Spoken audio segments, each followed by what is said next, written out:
ভাই মনের মধ্যে হিংসা করবেন না। মেয়ে মানুষের ভিডিওগুলো তো ঠিকই ভাইরাল করেন, কিন্তু পুরুষ মনের ভিডিওগুলো ভাইরাল করতে আপনাদের কিসের কষ্ট? সবাই তো চেষ্টা করে ভাইরাল হবার জন্য, তবে মেয়েগুলাকে আপনারা ভাইরাল করে দেন আর পুরুষগুলাকে আপনারা ভাইরাল করতে মনের মধ্যে কষ্ট লাগে, তাই না ভাই?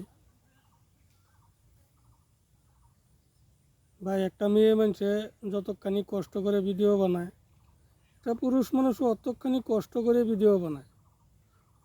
পুরুষ মানুষ বলতে গেলে আর বেশি কষ্ট করে ভিডিও বানায়, কারণ পুরুষ মানুষ কত কাজে কামে ব্যস্ত থাকে, তার ভিতরে অল্প সময় ভার করে করে ভিডিওগুলি বানায়।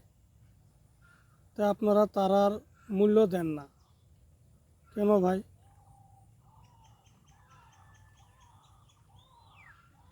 পুরুষ মানুষকে ভাইরাল করবার চেষ্টা করবেন, তবে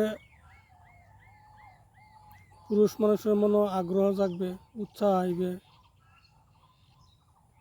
মনে শান্তি পাইবে।